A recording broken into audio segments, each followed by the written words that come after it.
ఒక ఊర్లో రాముడు భీముడు అనే 2 ఎద్దులుండేవి. వాటి యజమాని ప్రేమతో చూసుకునేవాడు. వాటికి రోజూ ఆహారం పెట్టేవాడు. వాటిని తన సొంత కొడుకుల్లాగా చూసుకునేవాడు. రాజు తన ఇంటి పక్కనుండే లాలాతో ఇలా అంటాడు. లాలా, కొన్ని రోజులు ఊరి విడిచి వెళ్తున్నాను. నువ్వు మా రాముణ్ణి భీముణ్ణి జాగ్రత్తగా చూసుకోవాలి. అవి 2 నాకు 2 కళ్ళలాంటివి. వాటిని మేం వచ్చే వరకు జాగ్రత్తగా చూసుకోవాలి. నువ్వు నాకు అప్పజెప్పిన బాధ్యతని నేను చక్కగా నెరవేరుస్తాను. అలా రాముడు భీముడిని లాలాకు అప్పచెప్పి కొన్ని రోజులు ఊరు విడిచి వెళ్ళాడు. చాలా మంచి పని జరిగింది. ఈ రాముడు భీముడులతో బాగా పని చేయించుకుంటాను. వీడికివి 2 కళ్ళంట. వీడికి ఎద్దుల మీద ప్రేమేంటి అని అనుకుని రాముడు భీముడులతో రోజూ పని చేయించుకునేవాడు. వాటితో పొలం బాగా దున్నించి కనీసం ఆహారం కూడా పెట్టేవాడు కాదు. లాలా బాధలు తట్టుకోలేక, మనం ఏం పాపం చేశాం? లాలా మనల్ని ఇలా హింసిస్తున్నాడు. మనం ఆకలితో చావలసిందేనా? మన యజమాని నమ్మి మనల్ని వీడికప్పజెప్తే వీడు మనల్ని ఇష్టం వచ్చినట్లు వాడుకుంటున్నాడు. ఈ పక్క పొలంలో మంచి ఆహారం ఉంది, దాన్ని తిందాం పద. ఇక చేసేదేమీ లేక రాముడు భీముడు పక్క పొలంలో పడి మేతమేస్తూ ఉండగా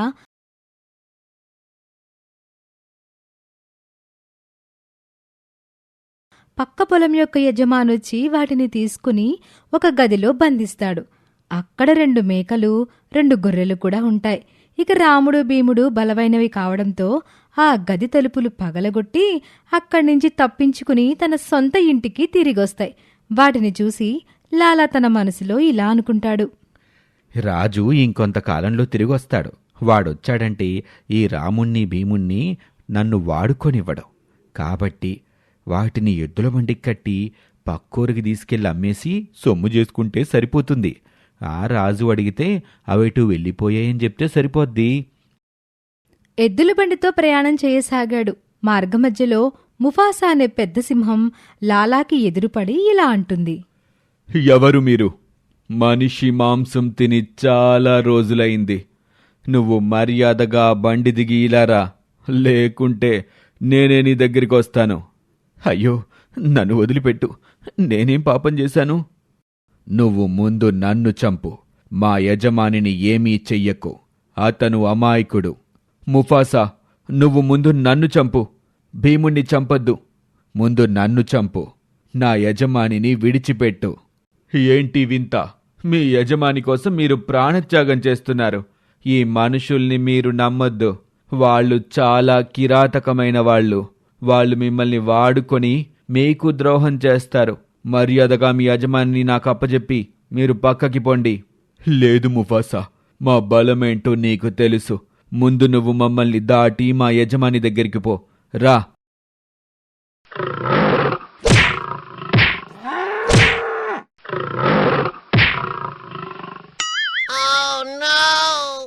అలా రాముడు భీముడు సింహంతో కలబడి తన బలంతో ఇద్దరూ ముఫాసాను ఎదిరించడంతో అక్కడ్నుంచి ముఫాసా పారిపోతుంది. అది చూసి లాలా ఇలా అంటాడు. మీరిద్దరూ నాకు ప్రాణభిక్ష పెట్టారు. మీ మేలీ జన్మలో మర్చిపోలేను. ఇలాంటి మంచివారిని నేను అనవసరంగా శిక్షించాను. ఎన్నోసార్లు చితకబాదాను. అయినా మీరు నన్ను విశ్వాసంతో చూశారు. చివరికి మిమ్మల్ని వేరొకరికి అమ్మేద్దామని బయలుదేరాను. కాని ఈరోజు మీరు లేకపోతే నేను ప్రాణాలతో బయటపడేవాణ్ణి కాదు. నన్ను క్షమించండి. రండి, వెనక్కి పోదాం. మళ్ళీ మీరు మీ రాజు దగ్గరికి వెళ్ళేలా నేను చేస్తాను.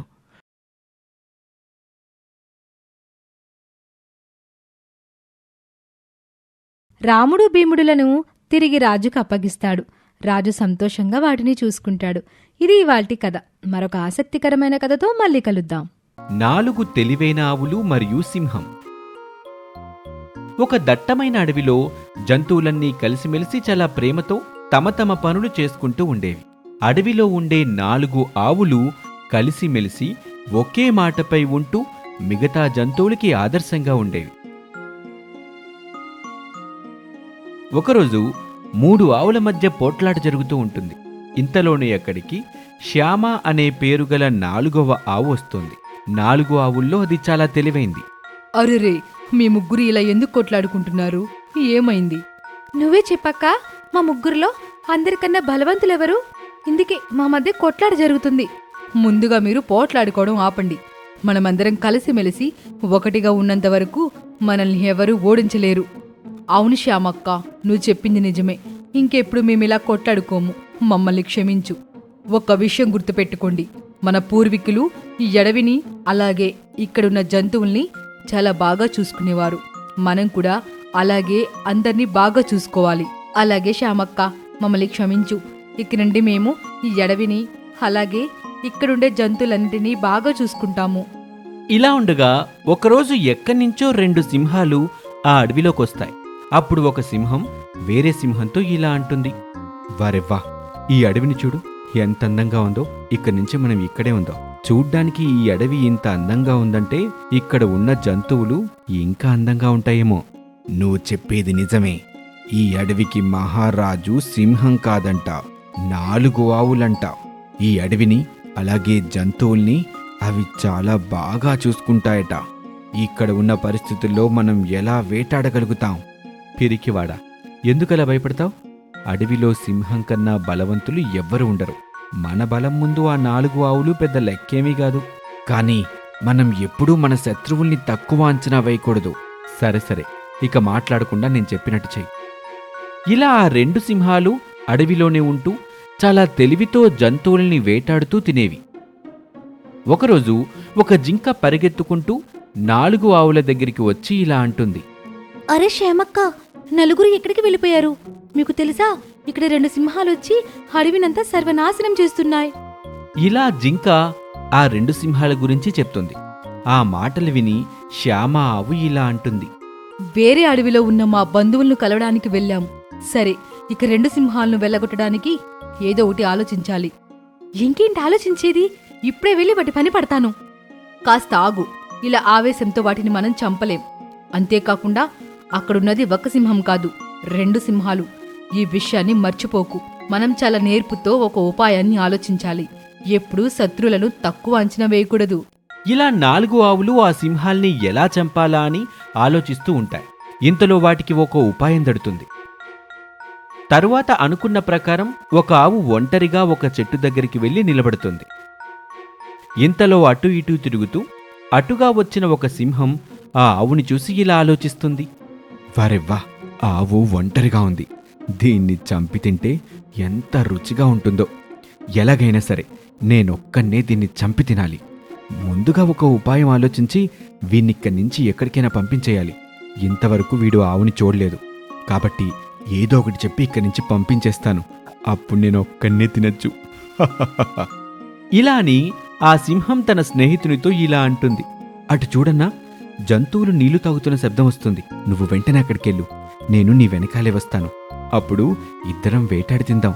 ఇక 2-3 రోజుల వరకు వేటాడే పనుండదు మనకి. ఇలా మొదటి సింహం చెప్పగానే 2వ సింహం వెంటనే అక్కడి నుంచి వెళ్ళిపోతుంది. ఇక ఇటుపక్క ఈ సింహం వెంటనే ఆవుని చంపడానికి వెంబడిస్తుంది. కొంత దూరం వెళ్ళిన తర్వాత మిగతా ఆవులు సింహం దగ్గరికి రాగానే దానిపై దాడి చేసి సింహాన్ని చంపేస్తాయి. సింహం గర్జన విన్న తర్వాత ఆ 2వ సింహం కూడా అక్కడికి పరిగెత్తుకుంటూ వస్తుంది. సింహం చనిపోయి ఉంటుంది.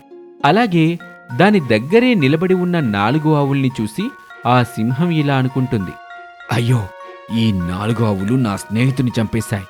ఇంక నేనిక్కడే ఉంటే నన్ను కూడా చంపేస్తాయి. తొందరగా ఇక్కడి నుంచి పారిపోయి ఎక్కడికైనా వెళ్ళిపోతాను. ఇలా అనుకుని ఆ 2వ సింహం పారిపోతుంది. అలాగే మొదటి సింహం అత్యాశకు పోయి తన ప్రాణాల్ని కోల్పోతుంది. చూశారా మిత్రులారా, మనం ఎప్పుడూ తొందరపాటు నిర్ణయాలు తీసుకోకూడదు. అలాగే కలిసిమెలిసి ఉంటేనే ఎలాంటి సమస్యనైనా సులభంగా ఎదుర్కోవచ్చు. అలాగే ఈ కథ ద్వారా మనం ఐకమత్యమే మహాబలమని తెలుసుకున్నాం కదూ. ఈ స్టోరీ మీకు నచ్చితే మా ఛానల్ని లైక్ చేసి సబ్స్క్రైబ్ చేసుకోండి. Thank you for watching. నిజాయితీ ఆవు సింహం. ఒక అడవిలో సింహం పెట్టిన నిబంధనలని ఆవు ధిక్కరిస్తోంది. ఆ ఆవు చెరువు నీళ్లు తాగి దాహం తీర్చుకుంటూ ఉంటుంది. ఆ తర్వాత ఆవుని సింహం ఏం చేసిందో ఈ కథలో తెలుసుకుందాం పదండి. ఒక అడవిలోని పెద్ద గుహలో సింహం నివసిస్తూ ఉంటుంది. ఆ అడవిలోని జంతువులన్నీ ఆ సింహం మాటే వినాలి. అది చెప్పినట్టే చెయ్యాలి. ఆ సింహం కనిపిస్తే మిగతా జంతువులు భయంతో వణికిపోతాయి. ఒకరోజు తన గుహ వద్దకు జంతువులన్నింటినీ పిలిపించుకుంటుంది ఆ సింహం. అందరూ వచ్చారా? ఎవరైనా తప్పించుకున్నారా అందరం వచ్చాం రాజా. అని జింక అంటుంది. ఈ అడవిలో రోజురోజుకు నీళ్లు తగ్గిపోతున్నాయి. మీరందరూ ఇష్టారీతిగా తాగటం వల్లే నీటి కొరత ఏర్పడుతోంది. అందుకే ఈ రోజు నుంచి నేను కొత్త నిబంధనలు పెడుతున్నాను. ఇక నుంచి నేను ఆహారం తిన్న తర్వాతే మీరు తినాలి. నేను నీళ్లు తాగిన తర్వాతే మీరు తాగాలి. అర్థమైందా? ఎవరైనా ఈ నిబంధనలు అతిక్రమిస్తే కఠినమైన శిక్ష పడుతుంది. జాగ్రత్త. సరే రాజా, మీరు చెప్పినట్టే చేస్తాం. అయినా మిమ్మల్ని ఎదిరించే ధైర్యం ఎవరికుంటుంది? ఇక మీరంతా వెళ్ళండి. అలా కొన్ని రోజులు గడుస్తాయి. ఒకసారి గ్రామం నుంచి ఆవు మేత కోసం అడవిలోకొస్తుంది. అక్కడే ఉన్న చెరువులో నీళ్లు తాగడానికి వెళ్తూ ఉంటుంది. జింక ఆ ఆవును చూస్తోంది. మిత్రమా, ఎక్కడికి వెళ్తున్నావు?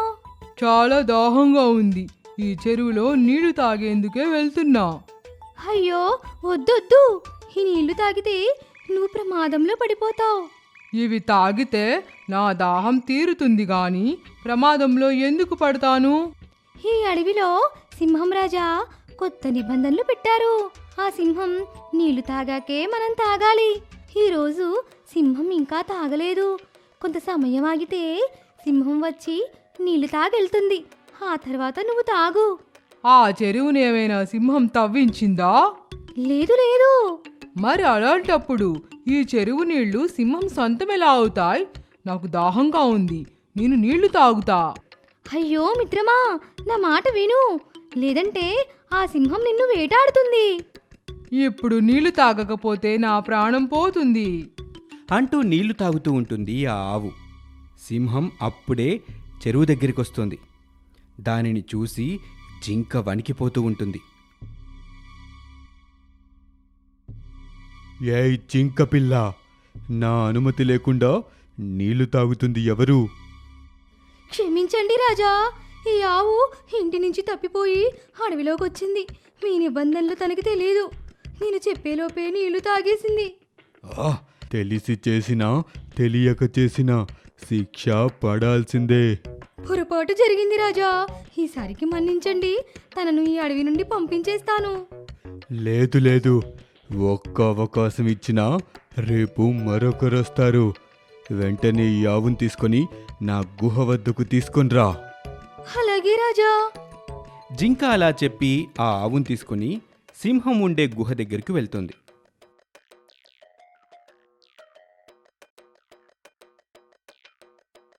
ఏయ్ జింక పిల్ల, ఈ ఆవుని ఇక్కడే ఉంచి నువ్వు వెళ్ళిపో. సింహం రాజా, పాపం ఆవును వదిలిపెట్టండి. దారి తప్పి అడవిలోకి వచ్చింది. ఆ, నువ్వు నాకు సలహాలిస్తున్నావా? వెంటనే ఇక్కడి నుంచి వెళ్ళిపో అని చెప్పగానే జింక అక్కడి నుంచి వెళ్ళిపోతుంది. ఆ తర్వాత ఆవుతో సింహం ఇలా అంటుంది. నా అడవిలోకి వచ్చి నా అనుమతి లేకుండా నీళ్లు తాగుతావా? నీకు ఎంత ధైర్యం? నన్ను క్షమించండి రాజా, తెలియక పొరపాటు జరిగింది. నాకు నచ్చని పదం క్షమించడం. నువ్వు శిక్ష అనుభవించాల్సిందే. సరే రాజా, మీరు ఏ శిక్ష వేసినా అనుభవిస్తాను. ఇక నుంచి నువ్వు నా గుహ వద్దే ఉండాలి. నాకు బాగా ఆకలి వేసినప్పుడు నిన్ను తినేస్తాను. అలాగే రాజా. ఇలా 3-4 రోజులు గడిచిపోతాయి. ఆవుకి ఆహారం నీళ్లు లేక నీరసించిపోతుంది. రాజాగారు, నాకు ఆహారం లేదు, నీళ్లు లేవు, నీరసించిపోతున్నా. తప్పు చేసిన వారు శిక్ష అనుభవించాల్సిందే. రేపు నిన్ను ఆహారంగా తీసుకుంటాను. అయ్యో, రేపటి వరకు నేను బతకలేను. ఈరోజే ఆహారంగా స్వీకరించండి. ఈ రోజు నాకు ఆకలిగా లేదు. ఈ రోజు గనుక నేను ఆహారం తినకపోతే, నీళ్లు తాగకపోతే చనిపోతాను. చనిపోయిన జంతువును నువ్వెలా ఆహారంగా తీసుకుంటావు? నేను సంపూర్ణ ఆరోగ్యంగా ఉంటేనే నీకు మంచి ఆహారంగా మారుతా. అందుకే నన్ను అడవిలోకి వెళ్ళనివ్వండి. మేత మేసి నీళ్లు తాగి వస్తాను. నన్ను నమ్మించి తప్పించుకోవాలనుకుంటున్నావా? నీ ఆటలు ఇక సాగవు. సరే రాజా, మీ ఇష్టం. మరికొన్ని గంటల్లోనే నా ప్రాణం పోతుంది. మీరు మంచి ఆహారాన్ని కోల్పోతారు. ఆలోచించుకోండి. ఇక అప్పుడు సింహం తన మనసులో ఇలా అనుకుంటుంది. అమ్మో, చనిపోయిన జంతువును నేను తినడమా? చిచ్చి, ఈ ఆవు చెబుతున్న మాటల్లో కూడా నిజముంది. కానీ మేతమేసి నీళ్లు తాగి మళ్ళీ నా గుహ వద్దకు తిరిగొస్తుందా? ఈ ఆవు నిజాయితీని పరీక్షించాలి. ఆ తర్వాత ఆవుతో సింహం ఇలా అంటుంది. సరే, నీ మాటల్ని నమ్ముతున్నాను. ఈ రోజంతా కడుపు నిండా మేతమేసి నీళ్లు తాగి మళ్ళీ నా గుహ వద్దకేరా. రేపు నిన్ను ఆహారంగా తీసుకుంటాను. అలాగే రాజా. అంటూ ఆవు అడవిలోకి వెళ్ళి మేతమేస్తుంది. చెరువు వద్దకొస్తుంది. అక్కడ జింక ఇలా అంటుంది. అమ్మయ్యా, మిత్రమా వచ్చావా? వెంటనే ఇక్కడి నుంచి మీ ఇంటికి వెళ్ళిపో. లేదు మిత్రమా, తిరిగి వస్తానని సింహానికి మాటిచ్చాను. నీళ్లు తాగేసి వెళ్ళిపోతా. వద్దు మిత్రమా, ఆ సింహం నిన్ను చంపేస్తుంది. ఇక్కడి నుంచి పారిపో. ఆ సింహం నన్ను నమ్మి పంపించింది. ఈ జన్మ శాశ్వతం కాదు. నిజాయితీనే కలకాలం ఉంటుంది. అందుకే నేనిచ్చిన మాట తప్పను. అంటూ ఆ ఆవు నీళ్లు తాగి మళ్ళీ సింహం గుహ వద్దకే వెళ్తోంది. మరునాడు ఉదయమే ఆవు ఇలా అంటుంది. రాజాగారు, ఇప్పుడు నేను సంపూర్ణ ఆరోగ్యంగా ఉన్నాను. ఇక మీరు నన్ను ఆహారంగా స్వీకరించొచ్చు. మిత్రమా, నీ నిజాయితీతో నా మనసు గెలుచుకున్నావు. నిన్ను నేను ఆహారంగా స్వీకరించను. అంతేకాదు, ఇక నుంచి ఈ నిబంధనలన్నీ తొలగిస్తున్నాను. ఈ అడవిలో ఉన్న జంతువులన్నీ స్వేచ్ఛగా జీవించొచ్చు. ఎవరికి ఎప్పుడు దాహం వేస్తే అప్పుడే నీళ్లు తాగొచ్చు. ఇక నువ్వు సంతోషంగా ఇంటికి వెళ్ళు చాలా సంతోషంగా ఉంది రాజాగారు. అంటూ ఆవు జంతువుల వద్దకు వెళ్ళి ఈ విషయాన్ని చెప్తోంది. ఇక అప్పటి నుంచి జంతువులన్నీ సంతోషంగా జీవిస్తూ ఉంటాయి. మనం నిజాయితీగా ఉంటేనే అందరూ మనల్ని గౌరవిస్తారు, మనల్ని ప్రేమిస్తారని ఈ కథ ద్వారా తెలుసుకోవచ్చు. తెల్లసింహం పిల్లల తల్లి ఆవు. ఒక దట్టమైన అడవిలో ఒక తెల్లని ఆడసింహం ఉండేది. దానికి 2 పిల్లలుండేవి. ఒకటి సింబా, మరొకటి భగీరథ. అవి 2 కూడా చాలా తెల్లగా అద్భుతంగా ఉండేవి. సింహం కూడా తన పిల్లల్ని చూసుకుని చాలా సంతోషంగా ఉండేది. ఎల్లప్పుడూ సింహం ఇలా ఆలోచిస్తూ ఉంటుంది. నా పిల్లలు కూడా నాలాగే చాలా తెల్లగా అద్భుతంగా ఉన్నారు. వీరికి ఎటువంటి కష్టము కలిగించకూడదు. ఎలాగైనా సరే వీరిని పెంచి పెద్దయ్యాక సాహసవంతులుగా చేయాలి. సింహం ఇలా ఆలోచిస్తూ ఉంటుంది. ఇంతలోనే సింబా వచ్చి ఇలా అంటాడు. అమ్మా, చాలా ఆకలిగా ఉంది. తినటానికి ఏమైనా పెట్టమ్మా? అవునమ్మా, నాకు కూడా చాలా ఆకలిగా ఉంది. అయ్యో దేవుడా, మీ ఆటల్లో పడి ఆహారం సంగతి మర్చిపోయాను. అరరే, బాగా ఆలస్యమైపోయింది. వెంటనే వెళ్ళి ఆహారాన్ని వెతికి తీసుకొస్తాను. నేను తిరిగి వచ్చేంతవరకు మీ ఇద్దరు గుహలోనే ఉండండి. అస్సలు బయటికి రావద్దు, సరేనా? ఇలా సింహం తన పిల్లలకు చెప్పి ఆహారం కోసం అడవిలోకి వెళ్తుంది. కొద్ది సమయానికి అకస్మాత్తుగా ఉరుములు మెరుపులతో కూడిన వర్షం పడుతుంది. సింహం ఆహారం తీసుకొని వానలోనే తడుస్తూ ఇంటికి వస్తూ ఉంటుంది. వాన ఎక్కువగా ఉండటం వల్ల దారిలో ఉన్న నదిలో వరద ప్రవాహం ఎక్కువవుతుంది. దీంతో నదిని దాటడానికి సింహం చాలా భయపడుతూ ఉంటుంది. కానీ ఎలాగోలా ధైర్యం తెచ్చుకుని తన పిల్లల కోసం నదిని దాటాలని నిర్ణయించుకుంటుంది. వేరే ఒడ్డున ఉన్న ఆడ ఏనుగు సింహాన్ని ఆపుతూ ఇలా అంటుంది. అరే సింహమా, వాన తగ్గని. చూస్తున్నావుగా, వరద ప్రవాహం చాలా ఎక్కువగా ఉంది. లేదు ఏనుగక్క, ఇంకా ఆలస్యం చేయలేను. ఇంటి దగ్గర నా పిల్లలు చాలా ఆకలితో నా కోసం ఎదురు చూస్తూ ఉంటారు. ఇలా అని సింహం నదిలో దిగి ముందుకు నడుస్తూ ఉంటుంది. ఇంతలో వరద ప్రవాహం అమాంతం ఎక్కువయ్యి సింహం ఆ వరదలో కొట్టుకుపోతుంది. ఇదంతా చూసి ఏనుగు ఏమీ చెయ్యలేక బాధతో అక్కడి నుంచి వెళ్ళిపోతుంది. ఇటు సింహం పిల్లలు రాత్రంతా ఆకలితో గుహలోనే బాధపడుతూ ఉంటాయి. తెల్లవారగానే తమ తల్లిని వెతుకుతూ బయలుదేరతాయి. అమ్మా, ఎక్కడున్నావు? ఎక్కడున్నావమ్మా? మాకు చాలా భయంగా ఉంది, తొందరగా రా ప్లీజ్. ఇలా తమ తల్లి కోసం వెతుకుతూ ఉంటాయి. ఇంతలో అటుగా వచ్చిన ఒక పులి దృష్టి ఆ సింహం పిల్లలపై పడుతుంది. వాటిని చూసి ఆ పులి తన మనసులో ఇలా ఆలోచిస్తుంది. వారెవ్వా, తెల్ల సింహం పిల్లలు! వీటిని తింటే చాలా రుచిగా ఉంటాయి. చాలా జాగ్రత్తగా వీటి పని పట్టాలి, లేదంటే సింహానికి తెలిస్తే నన్ను వేటాడి చంపేస్తుంది. ఇలా ఆలోచించి పులి సింహ మరియు భగీరథ వద్దకు వెళ్తుంది. ఎవరమ్మా మీరు? ఇక్కడేం చేస్తున్నారో? మీ తల్లెక్కడా? మా అమ్మ నిన్న రాత్రి ఇంటికి తిరిగి రాలేదు, అందుకే వెతుకుతూ ఇలా వచ్చాం. ఇది విన్న పులి తన మనసులో చాలా సంతోషపడుతూ పైకి మాత్రం ఇలా అంటుంది. అయ్యో పిల్లలు, మీరేమీ కంగారు పడకండి. మీ అమ్మ ఎక్కడుందో నాకు తెలుసు. నాతో రండి, మీ అమ్మ దగ్గరికి నేను తీసుకెళ్తాను. నిజంగానా? ఆ పులి సింబా భగీరథని తీసుకొని అక్కడి నుంచి బయలుదేరుతుంది. కొద్ది దూరం వెళ్ళిన తర్వాత ఒక ఆవు వీరిని చూసి తన మనసులో ఇలా ఆలోచిస్తుంది. వామ్మో, చూస్తుంటే ఈ పులి సింహం పిల్లలపై దాడి చేయడానికి తీసుకుని వెళ్తున్నట్టుంది. ఆ పులి ఆ పిల్లలకి ఏ హాని చేయకముందే నేనేదో ఒకటి చేయాలి. ఇలా ఆలోచించి ఆవు వెంటనే పరిగెత్తుకుంటూ వెళ్ళి పులికన్నా ముందే దాని గుహలో వెళ్ళి దాక్కొని ఎదురు చూస్తూ ఉంటుంది. పులి సింహం పిల్లలతో గుహ దగ్గరికి రాగానే వెంటనే తన గొంతు మార్చి నక్కలా మాట్లాడుతూ ఇలా అంటుంది. అరే ఆవక్క, ఇది విన్నావా? ఆ పులి సింహం పిల్లలను అపహరించుకుని వెళ్ళిందట. ఆ సింహం చాలా కోపంగా ఉంది. ఎక్కడైనా ఆ పులి కనిపిస్తే ప్రాణాలతో వదిలిపెట్టేదే లేదని చెప్పింది. ఏంటి నువ్వనేది? నిజమేనా? నిజమే. సింహం తన నమ్మకస్తులందరినీ ఈ అడవిలో నలుమూలలా వెతకమని పంపింది. ప్రస్తుతం నేను కూడా అదే పని మీద ఉన్నాను. నీకెక్కడైనా కనిపిస్తే వెంటనే నాకు సమాచారాన్నివ్వు, సరేనా? ఇక నేను వెళ్తాను. ఇదంతా విని పులి చాలా భయపడిపోతుంది. ఇంతలో ఆవు తనకేమీ తెలియనట్టు నటిస్తూ పులి దగ్గరికొచ్చి ఇలా అంటుంది. అయ్యో, ఎందుకిలా చేసావు పులిరాజా? ఈ పిల్లల్ని అపహరించి చాలా పెద్ద తప్పు చేసావు. ఇక నిన్ను ఆ దేవుడే సింహం నుంచి కాపాడాలి. ఆవు చెప్పిన మాటలు విని పులికి భయంతో మతిపోతుంది. వెంటనే ఇలా అంటుంది. అవక్క, ఇప్పుడు నువ్వే నన్ను కాపాడగలవు. ఈ పిల్లల్ని నేను అపహరించలేదు. ఎలాగైనా వీళ్ళని తీసుకెళ్ళి సింహానికి అప్పగించు. నేను వెంటనే ఈ అడవి విడిచిపెట్టి ఎక్కడికైనా పారిపోతాను. నువ్వు చాలా మంచి నిర్ణయం తీసుకున్నావు. వెంటనే అడవిని విడిచిపెట్టి ఎక్కడికైనా పారిపో. నేనెలాగోలా వీరిని సింహం దగ్గరికి చేరుస్తానులే. ఆవు, చాలా ధన్యవాదాలు. నీ రుణం ఈ జన్మలో మర్చిపోలేను. అదంతా సరేలే, మాటలు తర్వాత మాట్లాడుకుందాం.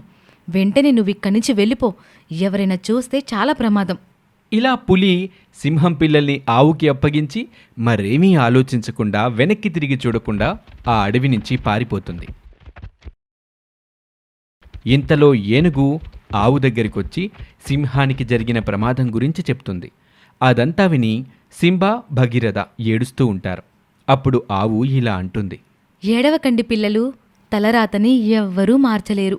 ఈ రోజు నుంచి నేనే మీకు తల్లిని. మీ మంచి చెడు అన్నీ నేనే చూస్తాను. మీ అమ్మ కలలన్నీ నేను నిజం చేస్తాను.